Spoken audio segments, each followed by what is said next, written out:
በአውሮፓ ሻምፒየንስ ሊግ አርሰናል ከባየር ሌቨርኩሰን ከሚገነባቸው የጨዋታ መርሃ ግብሮች መካከል በጣም በጉጉት የሚጠበቅ ነው።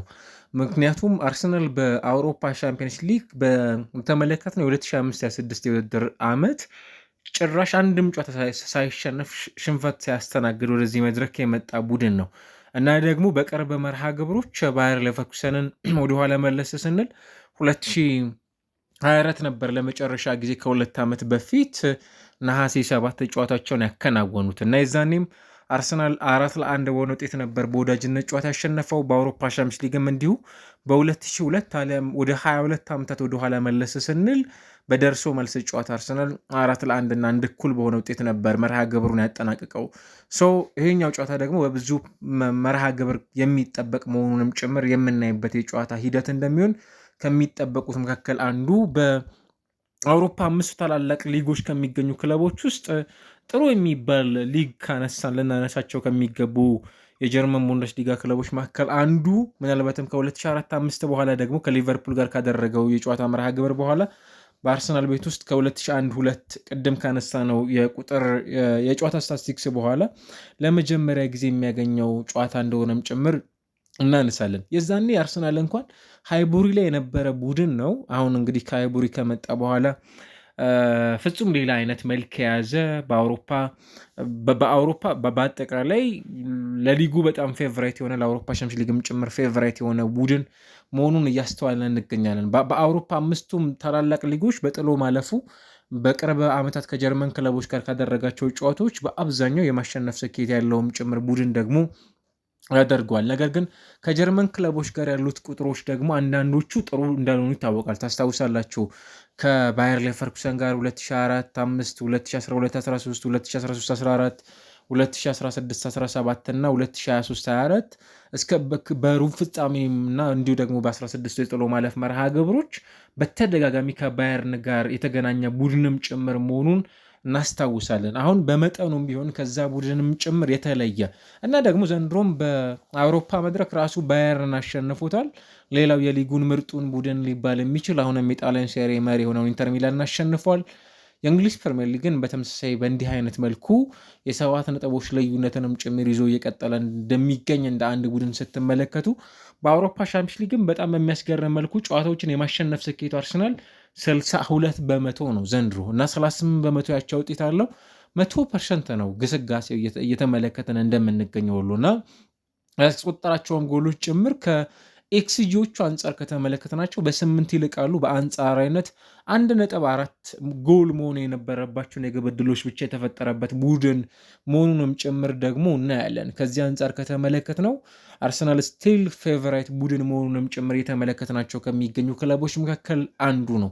በአንጻራዊነት በጣም ተቃራኒ ደግሞ የሚሆነው ባየር ሌቨርኩሰን ብዙ ሙከራዎች የተሞከሩበት የአውሮፓ ሌላው ቡድን ነው። ከካራባ ቀጥሎ በብዙ ሙከራዎችን ያስተናገደ ቡድንም ጭምር ያደርገዋል። ከዛ ባሻገር በዚህኛው ደግሞ የአውሮፓ ሻምፒዮንስ ሊግ 43% የሚሆኑ የግብ ዕድሎችን በመፍጠር ደረጃም ደግሞ ጥሩ ሊባል የሚችል ያኛውም አክቹዋሊ ከግራው መስመር ላይ የሚነሳ እንደና አሌክሳንድሮ ግሪንዋልዶ ያሉ ተጫዋቾች በቡድን ውስጥ 23 አካባቢ ለግብ አመቻችተው ወይም ቻንስ ጎል ክሬት ማድረግ የቻሉ ተጫዋቾች ናቸው። ከሌሎች ቡድኖች አንጻር ከተመለከትናቸው የተሻለ ነው።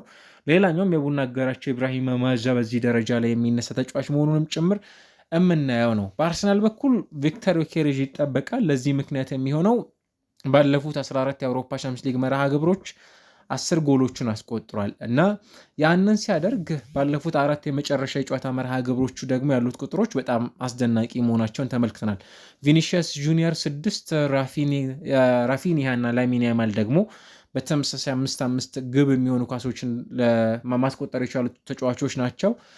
ካሳለፍነው የውድድር ዓመት ወዲህ በአርሰናል ቤት ውስጥ ጥሩ እንቅስቃሴን እያስመዘገሙ ከሚገኙ ተጫዋቾች መካከል በዚህኛው ሻምፒዮንስ ሊግ መርሃ ግብር ቪክተር ዮኬሬሽ እንዲሁም ጁሪየን ቲምበርም ቁጥሮቹ በጣም ጥሩ መሆናቸውን የተመለከተን ነው። ከ50 በላይ ታክሎችን ወርዷል። እንግዲህ በዚህ ቡድን ውስጥ የተመለከትናቸው ከሚገኙ ተጫዋቾች መካከል በዚህኛው መድረክ ደግሞ ሌላ አይነት ቅርጽ ያለው ተጫዋችም ጭምር ያደርገዋል። ይሄኛው ጨዋታ መርሃ ግብር ግን ስቲል ለአርሰናል ጨዋታውን የማሸነፍ ቅድመ ግምትን በጣም ሰፋ ባለ መልኩ ነው ኦፕታ ሰጥቶ እየተመለከተን የምንገኘው። ካለፉት መርሃ ግብሮቻቸው ሁለቱን አርሰናል አሸንፎ አንዱን አቻ ነው የወጣው።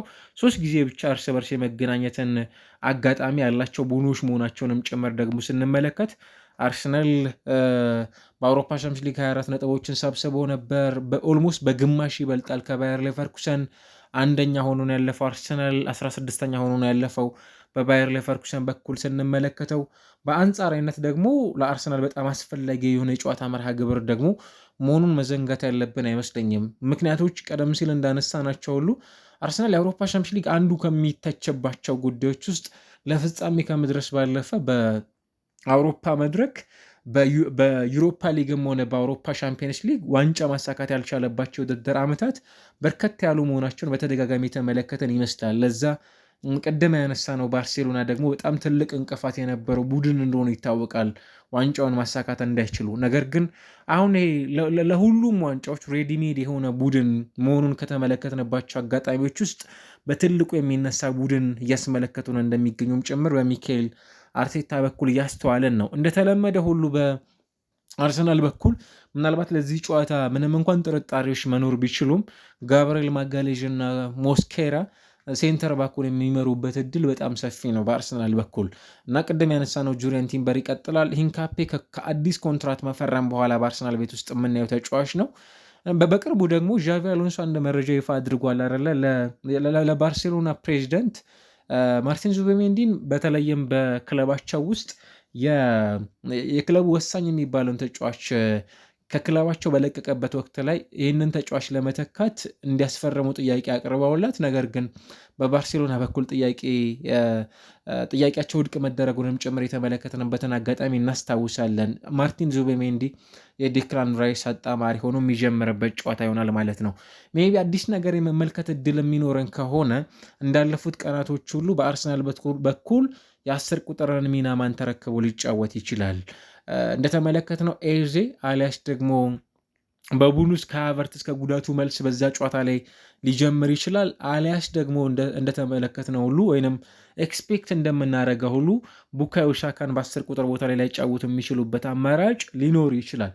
ነገር ግን የአርሰናል የቅርብ ጨዋታዎች ደግሞ በተለይም የመጨረሻውን ጨዋታ ትተን እንኳን በእንግሊዝ ፕሪሚየር ሊግ ከቼልሲ ከብራይተን ጋር በነበረው ጨዋታ አርሰናል ታይት በሆነ ውጤት 1-2 በሆነ ውጤት ጨዋታውን ሲያሸንፍ ለጨዋታው በጣም ወሳኝ ከነበሩት ጨዋቾች መካከል አንዱ ቡካዮ ሳካ በጨዋታው ላይ በጣም ትልቅ ተጽዕኖ ሲፈጥርባቸው ከነበሩ ምሽቶች መካከል እንደ አንዱ የሚነሳ ነው። ይህንኑ ኮንሲስተንሲ ለማስቀጠል ሲሉ በቡኑ በኩል ማለት ነው የሚጠበቀው ቡካዮ ሳካን በጨዋታው ላይ ይበልጥ የራሱን ቀኙን መስመር ይዞ እንዲጫወት በማድረግ ኤዜ ከቦታው ላይ የሚነሳ ተጫዋች እንዲያደርጉት ኤክስፔክት ከሚደረጉ የጨዋታ ስታቲስቲክሶች መካከል የመሆን እድሉም ጭምር የሚኖረው ጉዳይ ነው።